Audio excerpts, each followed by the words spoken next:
Three, two, one. I believe I'm live on YouTube as well as everything else. Yep, there we go. Alright, I'm going to keep the live chat back down here. Guys, thank you for bearing with me while I work out all of those wonderful little things. And add people to this my life. All right. It's working? All right, thank you. Hello, everybody. Hi. I am Sapha Burnell, a Canadian poet and science fiction author based out of Vancouver and a member of the Writers' Union of Canada. Thank you for coming today to the Magdalene Feast, which is a live virtual reading I do once a month, right at the last Sunday of the month. Today we are focusing on science fiction instead of my magic realism series, so I'm going to start off with a poem from my 2014 book, Usurper Kings. And this is called Lieben électrique. How is celluloid different from digital? Movement of light in fluctuant waves, dancing comme les ballerins du Polois. La chanson, ma petite, la chanson. Collective of noise, pleasant or dystopic, plays the vibration like a djembe in Accra's autumn. Resonance, the latest phase for hipsters seeking nuance in old theater seats dusted with popcorn. Play on the song, my sweet, in electric infamy play on. Embroil the hip in the wave functions, in a battle no stopwatch can measure, lest it become, from Grandpa's day, wound a click a minute in musical timidity and repeating performances, identical through celluloid or digital flak track for all ages. I miss the crackle of the gramophone, but I dig this sound. That was Lieben électrique from Usurper Kings, which was my first poetry collection published by Very Literary in 2014. As you can tell, it's been a few years since then, and it's been a few years for me being a writer. I'm just checking in with, we have a wonderful community on Discord, on my Beautiful Machines Discord. Please go to saphaburnell.com. That is saphaburnell.com, SAPHABURNELL.com, to register up for Discord so you can become one of the Beautiful Machines and we can chat in real time and do a real-time Q&A. So a big shout out to all my wonderful Beautiful Machines on Discord and to my patrons, especially Oz, who is absolutely fantastic and I love him dearly. And I hope that your mobile stops being dumb soon. Alrighty. Moving right along here. I'm getting a shout out. Hi. Ooh, there we go. Alright, so our chat is working both on Discord and on YouTube, and I'm just making sure that I can see everything. And now we are going to move from poetry, as a lot of you are probably very happy, to a beta read of the first chapter of Lieben, which is my science fiction series, book 1. I'm currently working on it, and if you are a Beautiful Machine on my Patreon, then you're going to be getting a lot more information on Lieben and how it's been going as we keep continuing on, so this is definitely worth the treat. Is that, did somebody just ask me to do another poem?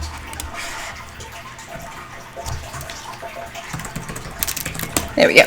Sorry, I'm figuring out this setup.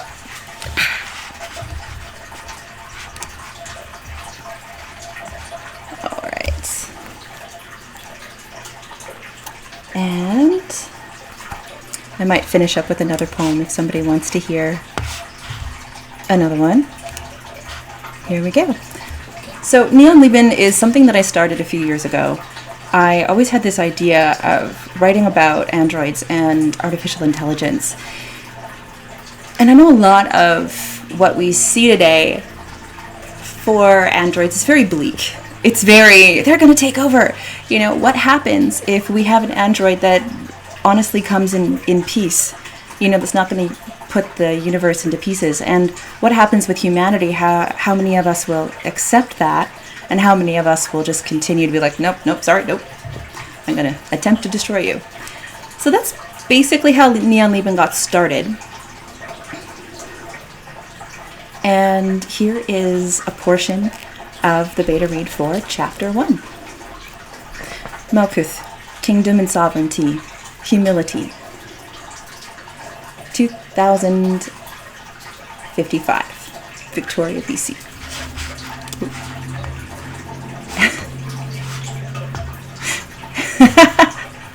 Thanks for being in, guys.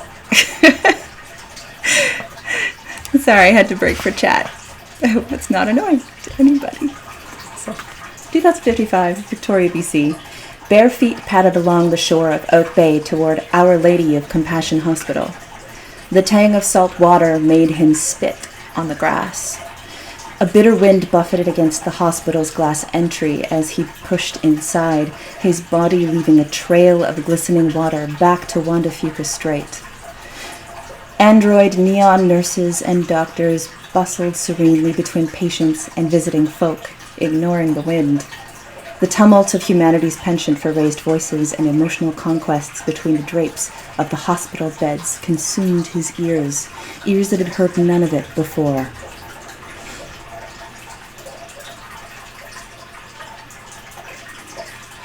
This is the point where I Bare feet slid on the linoleum floor, unfamiliar to him as the beings caterwauling within the strange, massive building, which seemed to his eyes to have grown from the Oak Bay soil in steel girder forest and vast panes of storm-proof glass. He turned his face from light strips which ran along the length of every corridor and down the middle of all the rooms. He knew not the languages people chittered, nor did he know why they stopped and turned to watch as his chest passed the tops of their heads. Adarastos knew none of those things. Adarastos knew nothing but the flow of heartbeats resounding through his inner hearing like a cacophonous orchestra lacking syncopation. Neons stopped as he entered patient wards, their android senses riled and scanning, while metal and silicone bodies became statues dedicated to the new humanity they both loved and conquered. The elderly woman on the bed was alone. She moaned, smacking her dry lips, and leaned her head on the thin pillow, eyes milked with cataracts. Was this the doctor? Her heart beat with the disequilibrium of a stumbling fawn. The muscles tied to her bones were as brittle as their stays, feet marred from too many years of retail floors and improper footwear. A woman's shoes were the domain of fashion's agonies in her day.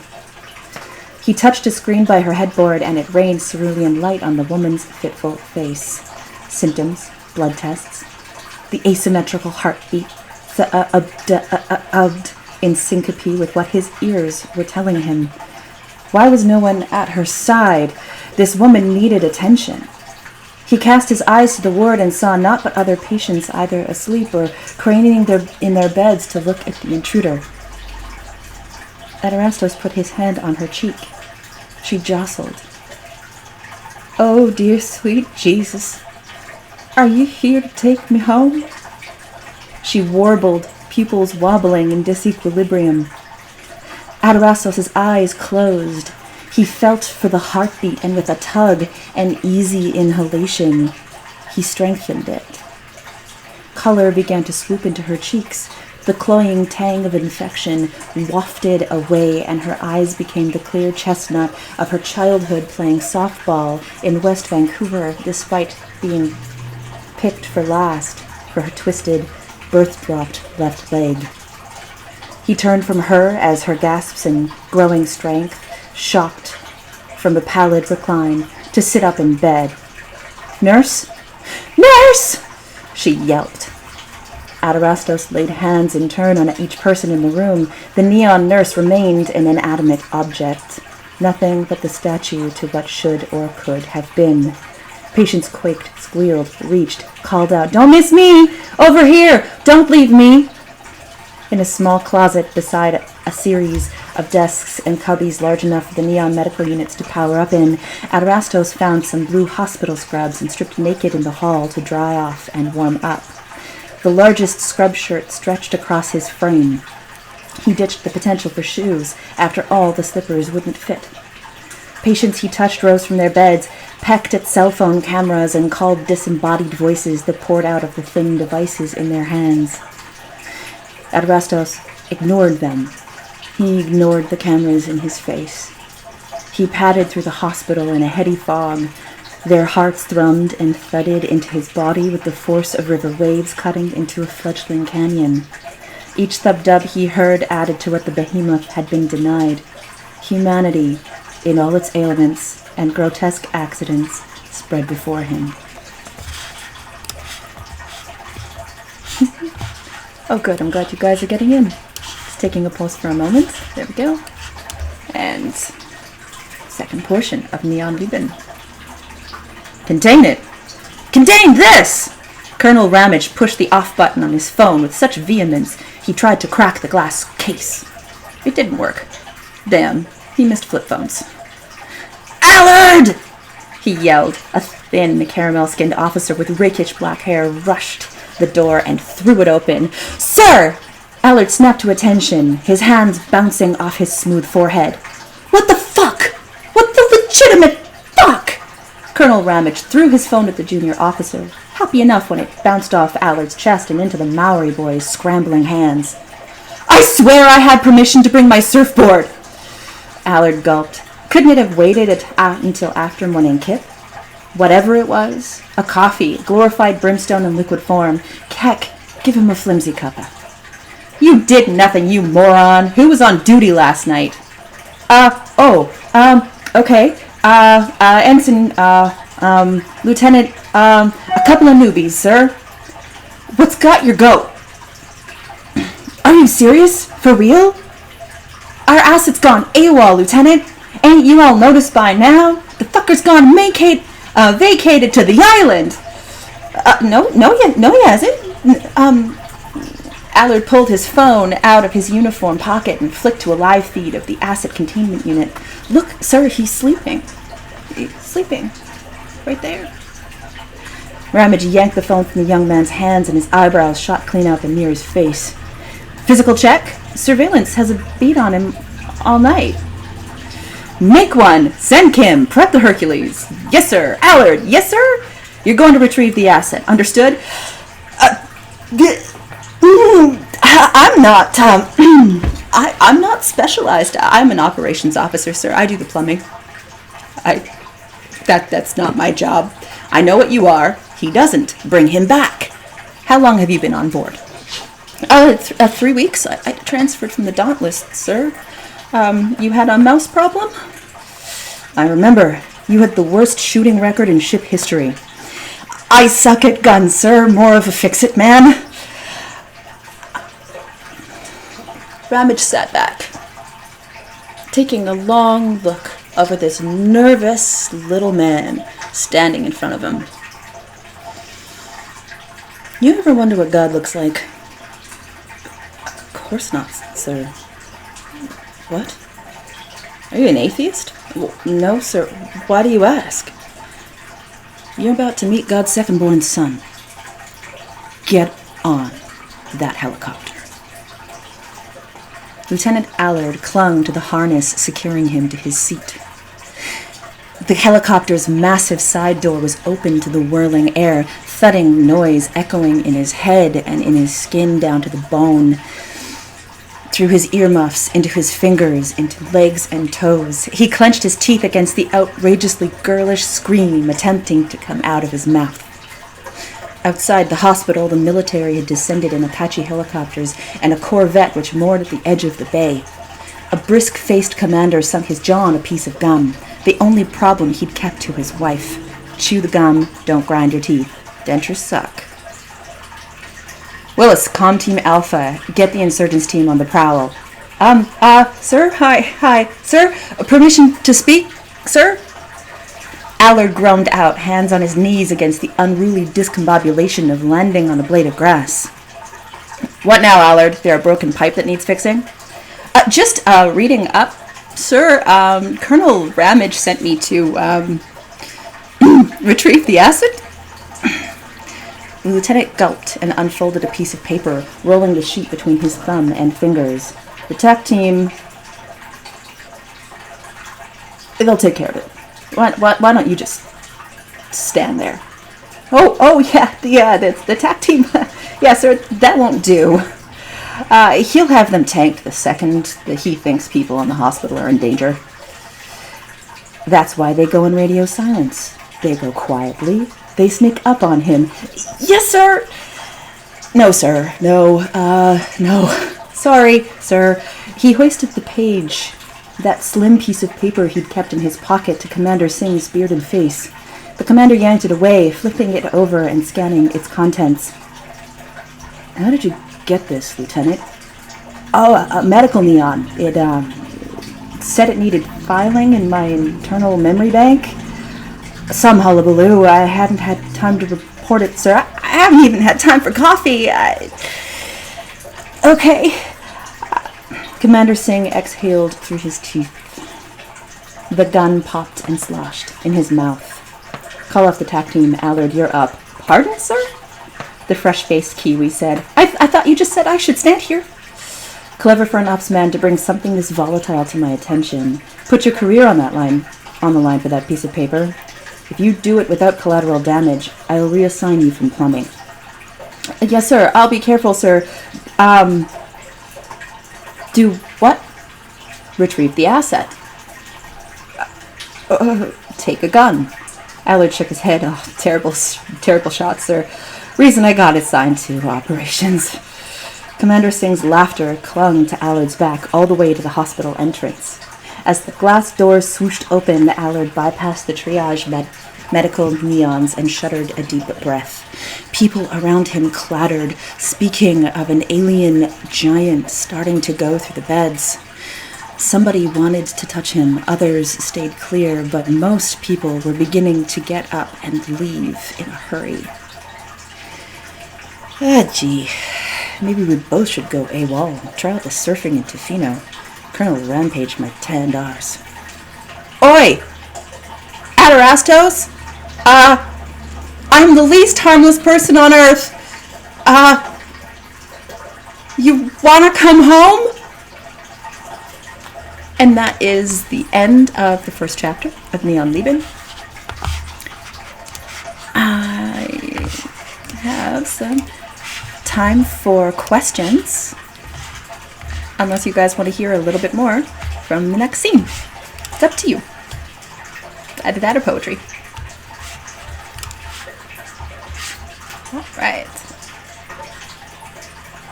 Looks like we're having a question on the Discord, so hold on, guys, just a sec. I am watching people type. This is awesome.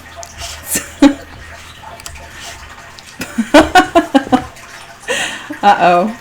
I want more poetry. All right, so I'm going to be going back to Usurper Kings, which was my 2014 poetry collection, published by Vreda Literary. It was a lot of fun. Let me find a good one here.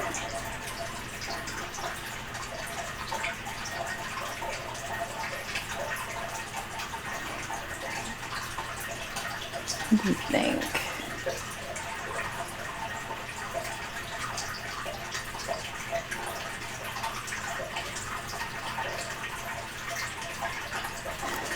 So this poem I wrote after having a fascinating conversation with a man from Russia who moved to Chetwynd, BC, in a coffee shop one day on this odd, almost spring day when it was snowing. Of course, we don't get a lot of snow in Vancouver, so it was very strange to have both people from, Europe sitting there going, oh, I thought we moved away from the snow to get here. He was a nice enough guy, and he was really sweet. And I never saw him again. So, this is Sacrificial King.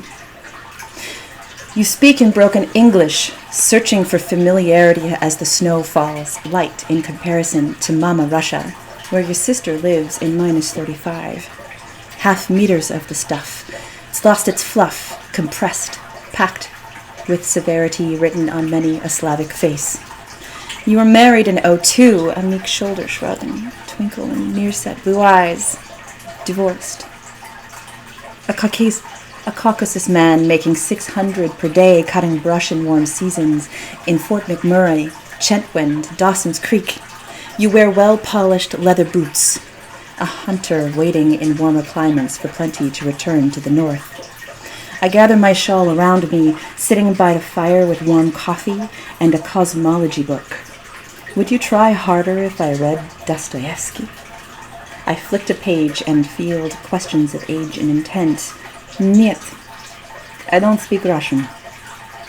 Understand enough to feel the hunger in Vysotsky, whose gravel voice cries with the penance of a people who chose Stalin over a Tsar. You smile, hesitant and self-deprecating. It's beautiful. Your tough denim trousers and leather coat wear well on your belly of plenty. Sacrificial king, you wait for the northern thaw. You tap your toes to secluded cafe music, hoping to discern the thaw. I am mystic mother today, priestess of winter and spring. You play at my feet, hope, stroke yourself, wanting in the sun again, blush pink and warm as a distant kiss. I will give you the thaw. I will add to your journey, spill you on the tinder field after one more procreative act. To promise springtime, a field of plenty, I take the best from you and slit your dignity for the mass agrarians huddled round fires, for the promised ground to till and plant and grow. I wonder as you shake at how hunters and gatherers saw change in the stars. That was inspired by meeting somebody in a coffee shop where we met, we had a conversation, and we never saw each other again. He walked off, that was it. And I look back at this and go, interesting word choice when you think of things nowadays. I didn't write the line about the Tinder field thinking of the Tinder app because it didn't exist when I wrote this poem. So that one definitely needs either an upgrade or a note. I think like that on a future edition. I know we are working on a hardcover edition of Usurper Kings, a anniversary edition to celebrate 5 years in print. So maybe we'll add a little note at the bottom. All right. Anybody have any questions about either Neon Lieben or my current serial project on Patreon, which is something that everybody who joins my Patreon gets, which is the Judge of Mystic series, Magic Realism with Caleb Malthusson. It starts with Son of Abel, which was published in 2017, and right now we are working through the sequel to Son of Abel, Book of Revels. I talk for a living. Book of Revels right now is being serialized on Patreon. My Patreon is www.patreon.com/beautifulmachines. All right. I have time for one more question. Do we have enough?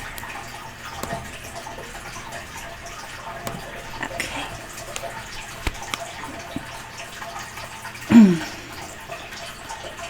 I have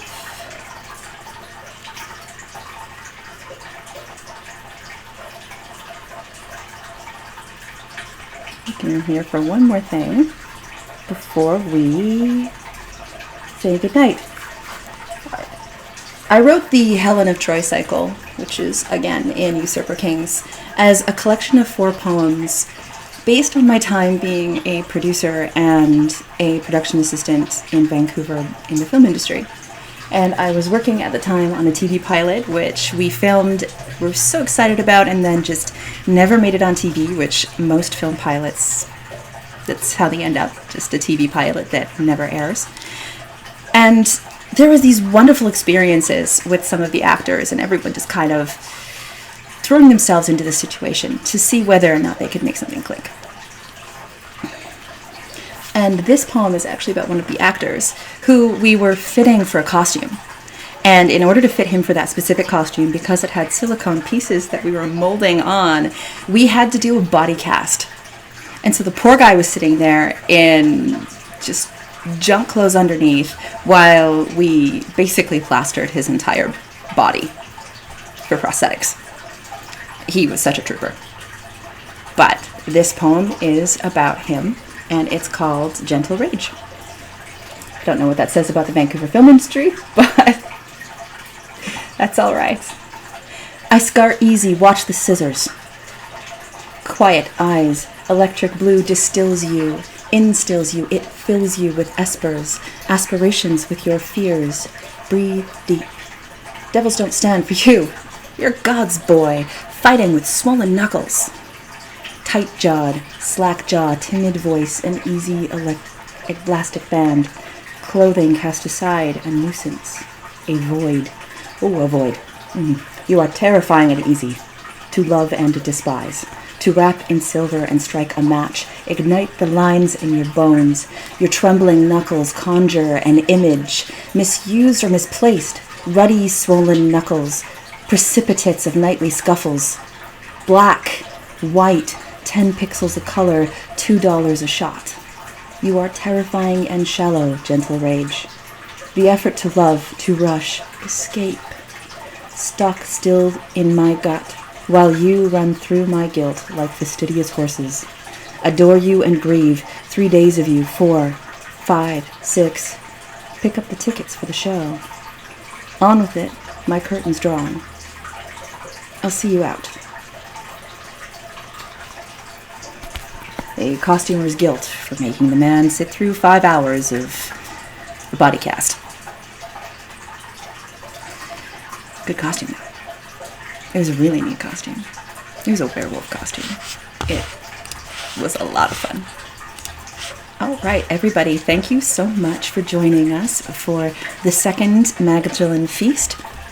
We will be doing one of these with brand new content every single time, every last Sunday of the month, right here on YouTube and on my Discord server, Beautiful Machines, which you can find either by visiting my website at saphaburnell.com, that is SAPHABURNELL.com, or through my Patreon, which is patreon.com/beautifulmachines.